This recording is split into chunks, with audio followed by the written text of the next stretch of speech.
എൻ്റെ ഇതിൽ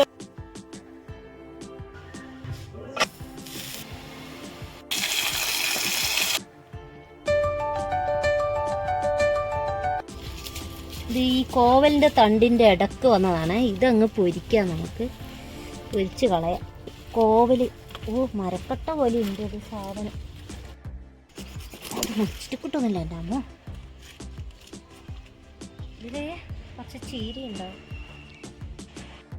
ഉപയോഗിക്കാം.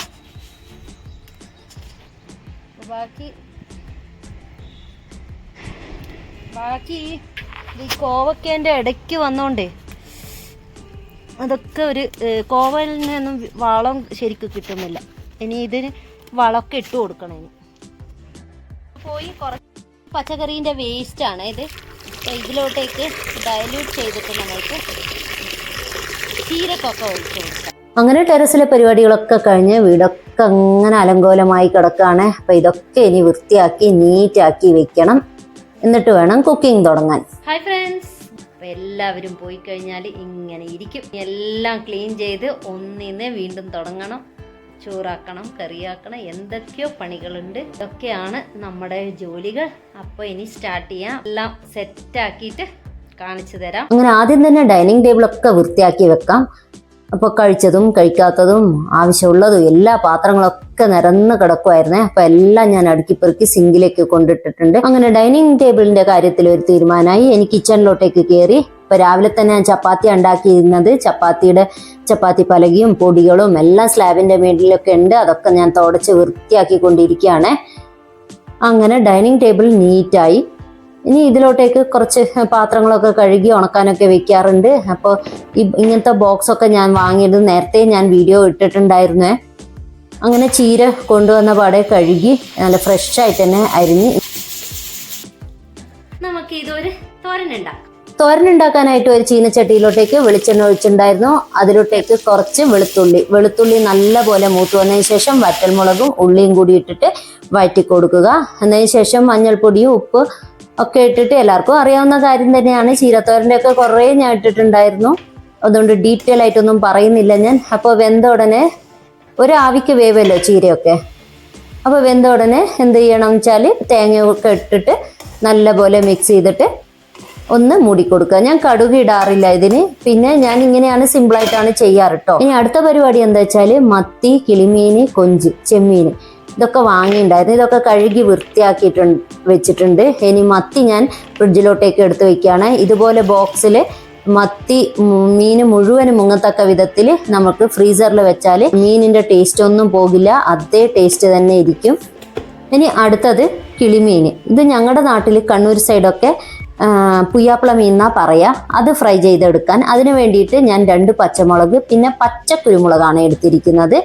ഇതിങ്ങനെ പൊട്ടിച്ചിട്ട് കൊടുത്തിട്ടുണ്ട്. ഞാൻ ആദ്യമായിട്ടാണ് ഇങ്ങനെ ഉണ്ടാക്കുന്നത്. പച്ചക്കുരുമുളക് ചേർത്തിട്ട് പിന്നെ മല്ലിയിലയും കൂടി ഇട്ട് കൊടുത്തിട്ടുണ്ട്. അങ്ങനെ ഇത് നല്ല ഫൈനായിട്ട് അരച്ചു കൊണ്ടുവരാം.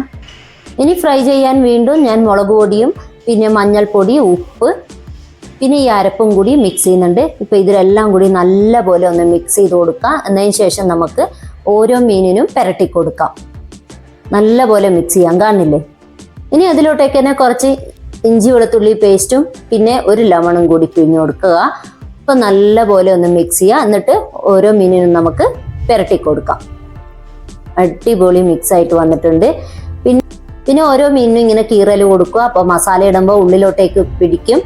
പിന്നെ ഫ്രൈ ചെയ്താലും നല്ല പോലെ മസാലയൊക്കെ ഉള്ളിൽ പിടിക്കും. കഴിക്കുമ്പോൾ നല്ല ഒരു ടേസ്റ്റും കൂടിയാണേ. അപ്പോൾ അങ്ങനെ എല്ലാ ഭാഗത്തും ഞാൻ പുരട്ടി കൊടുത്ത് റെഡിയാക്കി വെച്ചിട്ടുണ്ട്. ഇനി നമുക്ക് കൊഞ്ച് തീയൽ, അതായത് ചെമ്മീൻ തീയൽ ഉണ്ടാക്കാം. അതിനായിട്ട് ഞാൻ ചെമ്മീനിലോട്ടേക്ക് മഞ്ഞൾപ്പൊടിയും ഉപ്പും ഇട്ടിട്ട് മിക്സ് ചെയ്ത് കൊടുത്തിട്ടുണ്ട്. ആവശ്യത്തിന് വെള്ളവും ഒഴിച്ചിട്ട് നമുക്ക് ആദ്യം വേവിച്ചെടുക്കാം. പിന്നെ തീയലാണല്ലോ, അപ്പോൾ നമ്മൾ തേങ്ങ വറുത്തരക്കണം, മസ്റ്റായിട്ട് അത് ചെയ്യേണ്ട കാര്യമാണല്ലോ.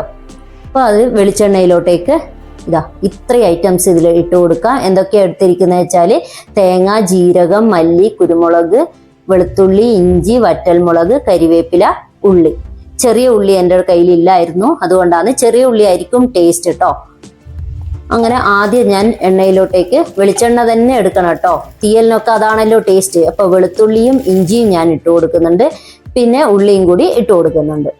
അപ്പോൾ അതൊന്ന് ഫ്രൈ ചെയ്തെടുക്കുക. അതിന് ശേഷം ബാക്കിയുള്ളതെല്ലാം ഇതിലോട്ടേക്ക് ഇട്ട് കൊടുത്തിട്ട് നല്ലപോലെ മൂപ്പിച്ചെടുക്കുക. ബ്രൗൺ കളർ ആകണം കേട്ടോ. പിന്നെ ഒരു ചെറിയ തക്കാളി അതും ഇതിലോട്ടേക്ക് ഇട്ടിട്ട് ഒന്ന് വഴറ്റി കൊടുക്കുക.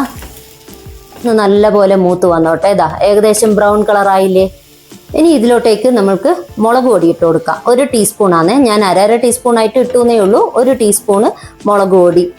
നേരത്തെ വറ്റൽ മുളക് കുരുമുളകൊക്കെ ഉണ്ടല്ലോ, അതുകൊണ്ട് പിന്നെ അത്ര ഇട്ടാൽ മതി. പിന്നെ മല്ലിയിലയും കൂടി ഇട്ട് കൊടുക്കുക. ഇത് ഞാൻ എൻ്റെ ഒരു സ്വന്തം റെസിപ്പി ആയിട്ട് ചേർത്തതാണ്. നിങ്ങൾക്ക് വേണമെങ്കിൽ ചേർക്കാം, ഇല്ലെങ്കിൽ കുഴപ്പമില്ല, അത് സ്കിപ്പ് ചെയ്യാവുന്നതേ ഉള്ളൂ. ഇനി ഇതിനുള്ള ഗ്രേവി തയ്യാറാക്കണം. ഗ്രേവി തയ്യാറാക്കാനായിട്ട് പച്ചമുളക്, പിന്നെ ഉള്ളി, കരിവേപ്പില ഇതൊക്കെ ഇട്ടിട്ട് ഒന്ന് വഴറ്റി കൊടുക്കുക. ഗ്രേവി വേണമല്ലോ, തക്കാളി ഉള്ളിൻ്റെ ഒക്കെ ടേസ്റ്റ് വേണ്ടേ, അതിന് വേണ്ടിയിട്ടാണ് ഇത് തയ്യാറാക്കുന്നത്. പിന്നെ തക്കാളിയും കൂടി ഇട്ട് കൊടുക്കാം. അപ്പോൾ അതൊക്കെ നല്ലപോലെ ഒന്ന് വഴറ്റി കൊടുക്കുക. എന്നിട്ട് ഇതും നമ്മൾക്ക് എന്താ പറയുക, അരച്ചു കൊണ്ടുവരാം. അരച്ചു കൊണ്ടുവന്ന് ചേർക്കുമ്പോൾ കറിക്ക് നല്ല കൊഴുപ്പ് കിട്ടും. അപ്പോൾ അത് അരച്ചതാണ് ഞാൻ ഇപ്പോൾ ചേർത്തത്. അങ്ങനെ അടച്ചു വെച്ചിട്ട് ഒന്ന് തിളയ്ക്കുക. അതിനുശേഷം നമ്മൾ തേങ്ങ വറുത്തരച്ചത് അതും കൂടി ഇതിലോട്ടേക്ക് ചേർക്കുക. അങ്ങനെ എൻ്റെ ചെമ്മീൻ തീയൽ ഇവിടെ റെഡി ആയിട്ട് വരുന്നുണ്ട്. കുറച്ച് കട്ടിയുള്ള ചെമ്മീനായിരുന്നു, സോഫ്റ്റ് ആയിട്ടുള്ളതല്ല, കുറച്ച് കട്ടിയായിട്ടുള്ള ചെമ്മീനായി ഇപ്രാവശ്യം എനിക്ക് കിട്ടിയത്. അങ്ങനെ അത് നല്ല പോലെ തിളച്ച് വരുന്നുണ്ട്. തിളയ്ക്കുമ്പോൾ തന്നെ നല്ല മണം, തേങ്ങ വറുത്തരച്ച മണവും നല്ല ഒരു മണം കൂടി വരുന്നുണ്ട്. നല്ല അടിപൊളി. ഈ സമയത്ത് പച്ചക്കറിവേപ്പില ചേർക്കാം കേട്ടോ. അപ്പോൾ നേരത്തെ ഞാൻ കുറേ ചെമ്മീൻ കറിയുടെയും റെസിപ്പിയൊക്കെ ഇട്ടിട്ടുണ്ട്, ചെമ്മീൻ ബിരിയാണിയുടെ റെസിപ്പി ഇട്ടിട്ടുണ്ട്. എല്ലാവരും കാണുക, കണ്ട് സപ്പോർട്ട് ചെയ്യുക. കുക്കിംഗ് വീഡിയോസിന് വ്യൂസ് വളരെ കുറവാണ്, അപ്പോൾ എല്ലാവരും ഒന്ന് കണ്ട് ഒന്ന് സപ്പോർട്ട് ചെയ്യണേ. അപ്പോൾ എല്ലാവരും ഈ കറിയൊക്കെ ഒന്ന് ട്രൈ ചെയ്ത് നോക്കുക. ഈ റെസിപ്പി എല്ലാവർക്കും ഇഷ്ടാവും. ശരിക്കും പറഞ്ഞാൽ നല്ലൊരു ടേസ്റ്റുള്ള കറിയായിരുന്നേ. അപ്പോൾ ഇതിനി നമുക്ക് വറുത്തിടണ്ടേ. അതിനായിട്ട് ഞാൻ ഉള്ളി, എൻ്റെ അടുത്ത് ചെറിയ ഉള്ളി ഇല്ലായിരുന്നു, അതുകൊണ്ടാണ് ചെറിയ ഉള്ളിയാ ടേസ്റ്റ് കേട്ടോ. പിന്നെ കരിവേപ്പിലയും കൂടി നല്ലപോലെ മൂപ്പിച്ചെടുത്തിട്ട് ഇതിലോട്ടേക്ക് വറുത്തിടാവുന്നതേ ഉള്ളൂ. അപ്പോൾ വറുത്തിടുമ്പോൾ കൂടി നല്ല മണം വരുന്നുണ്ട്. നല്ല അടിപൊളി തീയലാണേ. അപ്പോൾ ഇന്ന് ഇട്ട ഈ റെസിപ്പീസൊക്കെ ഇഷ്ടമായെങ്കിൽ ലൈക്ക് ചെയ്യുക. ചാനൽ ആദ്യമായിട്ട് കാണുന്നവരുണ്ടെങ്കിൽ ഒന്ന് സബ്സ്ക്രൈബും കൂടി ചെയ്യുക. എൻ്റെ ഈ ചെറിയ ഒരു ചാനൽ എല്ലാവരും കണ്ട് ഒന്ന് സപ്പോർട്ട് ചെയ്യുക. നല്ല തുറക്കുമ്പോൾ തന്നെ നല്ല മണം വരുന്നുണ്ട്, അടിപൊളി. അങ്ങനെ ഒരു സൈഡിലൂടെ ഞാൻ മീനും കൂടി ഫ്രൈ ചെയ്ത് റെഡിയാക്കുന്നുണ്ട്. ഇതൊക്കെ നേരത്തെ പുരട്ടി വെച്ചിട്ടുണ്ടായിരുന്നല്ലോ, അപ്പോൾ ഇതും ഞാൻ റെഡിയാക്കി. അങ്ങനെ ഇന്ന് ഞാൻ കഴിക്കാൻ പോകുന്നത് പഴങ്കഞ്ഞിയാണ്. കുത്തേരീൻ്റെ പഴങ്കഞ്ഞി. അതിനായിട്ട് ഞാൻ തൈര്, നല്ല കട്ട തൈര്, അതിലോട്ടേക്ക് ഉപ്പ്, ഉള്ളി, വറ്റൽമുളക് ഇതൊക്കെ ചേർത്ത് കൊടുത്തിട്ടുണ്ട്. ഇനി നമ്മുടെ ചീരത്തോരൻ, ഒരു സൈഡിൽ ചീരത്തോരനും കൂടിയും വെച്ച് കൊടുക്കുന്നുണ്ട്. പിന്നെ പാവയ്ക്ക മെഴുക്ക് വരട്ടി, പിന്നെ ചെമ്മീൻ തീയൽ, ഇനി ഒരു നെല്ലിക്ക കടിക്കാൻ. അപ്പൊ ഈ ചൂട് സമയത്ത് ഇങ്ങനെയൊക്കെ കഴിക്കുന്നതല്ലേ ഏറ്റവും നല്ലത്. ഇനി ഞാൻ കുറച്ച് പയർ വാങ്ങിയിട്ടുണ്ടായിരുന്നു, അതും കൂടി വൃത്തിയാക്കണം. ഇത് പൊളിച്ചെടുക്കുന്ന പയറാണ്. നമ്മൾ ഗ്രീൻ പീസൊക്കെ പൊളിച്ചെടുക്കില്ലേ, അതുപോലത്തെ പയറാണ്. ഇത് നല്ല ടേസ്റ്റാണ്. കുറുമിയൊക്കെ ഉണ്ടാക്കാൻ നല്ല അടിപൊളിയാണ്. കുറുമിയൊക്കെ ഉണ്ടാക്കിയാൽ നല്ല മണമാണ്. ഇത് നല്ല പയറാണ്, ഹെൽത്തി ആയിട്ടുള്ള പയറും കൂടിയാണ്. അപ്പോൾ ഞാൻ ഇതൊക്കെ ഇനി വൃത്തിയാക്കട്ടെ. അപ്പോൾ നെക്സ്റ്റ് വീഡിയോയുമായി കാണാം. ബൈ.